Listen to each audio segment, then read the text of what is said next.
YouTube ప్రేక్షకులందరికీ నమస్సుమాంజలి. ఆంగ్ల నూతన సంవత్సర శుభాకాంక్షలు. 2025 ఆంగ్ల నూతన సంవత్సరం జనవరి 1 నుంచి ప్రారంభమవుతోంది. ఈ ఈ సంవత్సరంలో 2025 సంవత్సరంలో శ్రోతలందరికీ, ప్రజలందరికీ సుఖ సంతోషాలు ఉండాలని, అన్ని గ్రహాలు అనుకూలించి వారు అనుకున్న పనులు నెరవేరాలని, వారు సుఖ సంతోషాలతో, శాంతి సౌభాగ్యాలతో వెలసిల్లాలని ఆ భగవంతుణ్ణి ప్రార్థిస్తున్నాను. శుక్లాం భరధరం విష్ణుం శశివర్ణం చతుర్భుజం ప్రసన్నవదనం ధ్యాయేత్ సర్వవిఘ్నోపశాంతయే. అగజా ఆనన పద్మార్కం గజాననమహర్నిశం అనేకదంతం భక్తానాం ఏకదంతముపాస్మహే ఏకదంతముపాస్మహే. ఓం శ్రీ మహాగణ అధిపతియే నమః. ఓం శ్రీ మాత్రే నమః. ఓం శ్రీ గురుభ్యో నమః. మనం ఇప్పుడు 2025 జనవరి మాస ఫలితాలు చెప్పుకుంటున్నాము. ముందుగా తదుపరి కుంభరాశికి అధిపతి శని భగవానుడు. ఇప్పుడు ప్రస్తుతం శని శుక్రులు కుంభంలో స్థితి పొంది ఉన్నారు. 2వ ఇంట్లో అంటే మీనంలో రాహు ఉన్నారు. 4వ ఇంట్లో అంటే వృషభంలో గురువు ఉన్నారు. 6వ ఇంట్లో అంటే కర్కాటకంలో కుజుడు ఉన్నారు. 8వ ఇంట్లో కేతు ఉన్నారు అంటే కన్యలో. 10వ ఇంట్లో అంటే వృశ్చికంలో బుధుడు ఉన్నారు. ధనస్సులో 11వ ఇంట్లో రవి ఉన్నారు. అయితే బుధుడు 10వ ఇంటి నుంచి 11వ ఇంటికి అంటే వృశ్చికం నుంచి ధనస్సులోకి మారుతారు ఈ జనవరి నెలలో. అలాగే రవి 11వ ఇంటి నుంచి 12వ ఇంట్లోకి అంటే ధనస్సు నుంచి మకర రాశిలోకి రవి ప్రవేశిస్తారు. అయితే శని శుక్రులు ఈ రాశిలో ఈ ధనిష్ట 3, 4 పాదాలు, శతభిషం 4 పాదాలు, పూర్వభాద్ర 1, 2, 3 పాదాలు ఉంటాయి. అయితే ఈ రాశి వారికి ఈ అన్ని గ్రహాలు కూడా అనుకూలంగా ఉన్నాయి. అందువల్ల ఈ రాశి వారికి ఈ 2025 స్టార్ట్ అవడమే చాలా పాజిటివ్గా, చాలా మంచిగా స్టార్ట్ అవుతుంది. ఈ రాశి వారికి ఇబ్బందులు అనేవి ఏమీ లేవు. ఈ మాసం చాలా హాయిగా, ఆనందంగా, ఉత్సాహంగా గడుపుతారు. ఈ రాశి వారికి చాలా బాగా జరుగుతుంది. ఈ నెల అసలు ఈ సంవత్సరం మొదలు పెట్టడమే వాళ్ళకి మంచిగా జరుగుతుంది. వీరికి ఏంటంటే శుక్రుడు యోగిస్తున్నాడు, రాహు యోగిస్తున్నాడు, కుజుడు యోగిస్తున్నాడు, రవి యోగిస్తున్నాడు, శని భగవానుడు లగ్నంలోనే ఉన్నారు. తనే రాశ్యాధిపతి కనుక ఆయన కూడా వీళ్ళకి యోగకారకుడుగానే ఉంటారు. అయితే శని శుక్రులు కలయిక అన్నది కొంచెం వ్యసనాలకి కారకం అవుతుంది కనుక వీరు కొంచెం ఆ విషయంలో కొంచెం జాగ్రత్తగా ఉండాలి.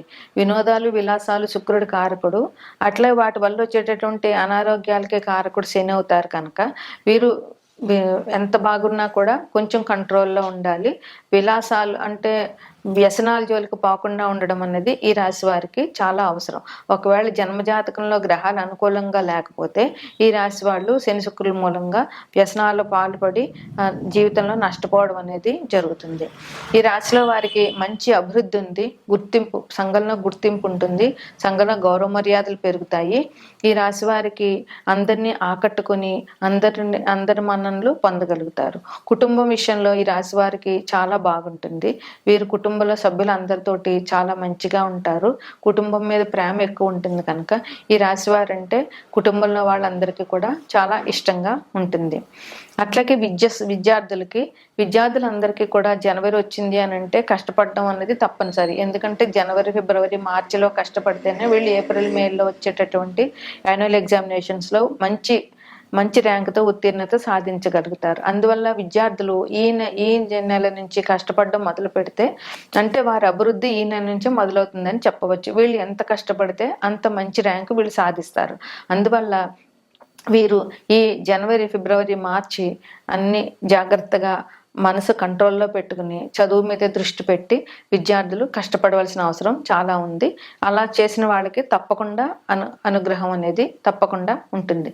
శని భగవానుడు కష్టపడిన వాళ్ళకి చాలా మంచిని చేస్తాడు. అందువల్ల ఈ రాశిలో ఉన్నటువంటి విద్యార్థులు, ఈ నక్షత్రాల్లో పుట్టినటువంటి విద్యార్థులు కష్టపడడం వల్ల వారికి శని భగవానుడు అనుకూలంగా ఉంటాడని చెప్పవచ్చు. ఉద్యోగస్తులకి ఈ రాశి వారికి బాగుంది. కష్టపడి నమ్మకంగా పనిచేయాలి. అంటే మోసం చేయడం, ధర్మాన్ని వ్యతిరేకంగా వెళ్ళే వాళ్ళని శని భగవానుడు శిక్షిస్తాడు. అందువల్ల ధర్మబద్ధంగా ఉద్యోగం చేయడం అన్నది ఈ రాశి వాళ్ళకి చాలా ముఖ్యం. ఆరోగ్య విషయంలో ఎటువంటి ఇబ్బందులు ఉండవు.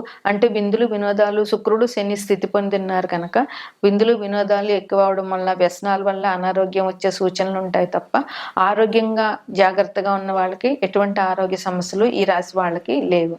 ఆదాయం వీరికి బాగా ఉంటుంది. ఎందుకంటే లగ్నంలోనే శుక్రుడు ఉన్నాడు కనుక, శుక్రుడు ధనకారకుడు కనుక ఈ రాశి వాళ్ళకి ఆదాయం బాగానే ఉంటుంది. అయితే అది ధర్మబద్ధమైన ఆదాయం అయి ఉండాలి. అన్యాయంగా సంపాదించడం అన్నది ఈ రాశి వాళ్ళకి మంచిది కాదు. దానివల్ల ఎప్పటికైనా వీళ్ళకి శిక్ష అనేది తప్పకుండా ఉంటుంది. ఈజీ మనీ కోసం వీళ్ళు ఆడకూడదు. కష్టపడితేనే సంపాదించాలి అనేటటువంటి నియమం ఒకటి ఈ రాశి వాళ్ళు పెట్టుకోవాలి. అందువల్ల కష్టపడిన సొమ్ముతో మాత్రమే వీళ్ళకి మంచి ఫలితాలు వస్తాయి. ఈజీ మనీ కోసం అలవాటు పడితే వీరికి తాత్కాలికంగా డబ్బు దొరకచ్చు, కానీ తర్వాత మాత్రం వీరికి ఇబ్బందులు చాలా ఎక్కువగా ఉంటాయి. అయితే వీళ్ళకి వినోదాల కోసం ఖర్చులు ఎక్కువ చేసే అవకాశం చాలా ఉంది ఈ మాసంలో. అందువల్ల వినోదాలు విలాసాలు ఎంతవరకునో అంతవరకునే చేసుకోవాలి. తమ స్తోమతను మించి విలాసాలకు వెళ్ళినట్లయితే దానివల్ల ఖర్చులు ఎక్కువ అవడము, దానివల్ల అప్పులు పాలవడము, దానివల్ల మానసిక ఆందోళన పెరగడము ఇవన్నీ జరుగుతాయి. కనుక ఈ రాశి వారు చాలా పాజిటివ్గా ఆలోచించాలి, వివేకంతో ఆలోచించాలి. ఏ ఖర్చు అవసరమో ఏ ఖర్చు అనవసరమో అనేటటువంటిది ఆలోచించాలి. వ్యవసాయదారులందరికీ కూడా ఈ మాసం బాగుంటుంది. ఎందువలనంటే రవి ధనుసు రాశి నుంచి మకర రాశిలోకి జనవరి 14వ తారీఖున ప్రవేశిస్తారు కనుక ఆ రోజు మకర సంక్రమణం. వ్యవసాయదారులందరికీ, రైతులందరికీ కూడా ఇది పెద్ద పండుగని చెప్పాలి. తెలుగు వారందరికీ కూడా మకర సంక్రమణం, సంక్రాంతి అనేటటువంటిది చాలా పెద్ద పండుగ. సంక్రాంతి చేసినంతగా మిగతా పండుగలు చేయరనే చెప్పవచ్చు. సంక్రాంతి నాడు రైతులందరికీ కూడా ధాన్యం ఇంటికి చేతికి వస్తుంది కనుక అవి ఎంత లేని రైతు అయినా సరే కొత్త బట్టలు కొనుక్కోవడం, పిల్లలకి కావాల్సినవన్నీ చూడడము చేస్తారు. అట్లాగే సంక్రాంతి మరుసటి రోజున కనుమ ముక్కనుమ రోజున వీళ్ళకి పశువులను పూజించడము, వ్యవసాయ పనిముట్లని పూజించడము, పశువులు శుభ్రంగా చేసి పూజించడం చేస్తారు వ్యవసాయదారులు. అందువల్ల ఇది కనుమ పండుగ, ఇది ముఖ్యంగా రైతుల పండుగనే చెప్పవచ్చు. అదేవిధంగా ఈ మాసం అంతా కూడా ప్రతి ఇంటి ముందు జనవరి 15-16 తారీఖుల వరకు ప్రతి ఇంటి ముందు రంగవల్లులు తీర్చిదిద్దడము, గొబ్బెమ్మలు పెట్టడము పల్లెటూళ్లలో ఈ సంక్రాంతిని చాలా వైభవంగా జరుపుకుంటారు. ఈ మకర సంక్రమణం రోజున ప్రతి తల్లి కూడా పెరుగుని దానం చేయడం వల్ల పిల్లలు చాలా అభివృద్ధిలోకి వస్తారు. ఇది పిల్లల కోసం ఏ తల్లైనా కష్టపడతారు కనుక ఈ మకర సంక్రమణం రోజున పెరుగు దానం చేసి మీ పిల్లల అభివృద్ధికి మీరు సహకరించండి. ఇది ముఖ్యమైన సూచన. అదేవిధంగా సుబ్రహ్మణ్యేశ్వర స్వామి ఆరాధన, ఎందుకంటే అష్టమంలో కుజుడు ఉన్నాడు కనుక అష్టమం చాలా కష్టమైన ప్రదేశం కనుక కుజ ఆరాధన చాలా ముఖ్యంగా చేయాలి ఈ రాశి వాళ్ళందరూ కూడా. అందులో సుబ్రహ్మణ్యేశ్వరుడి ఆరాధన లేదా జంటనాగులకి పాలతో అభిషేకం చేయడము, సుబ్రహ్మణ్య స్తోత్రం చదువుకోవడము ఇటువంటివి చేయడం వల్ల కుజుడు నుండి వచ్చేటటువంటి ఇబ్బందుల నుండి వీళ్ళు బయటపడతారు. కాలభైరవ ఆరాధన కూడా ఈ రాశి వారికి చెప్పుకోదగ్గ పరిహారం.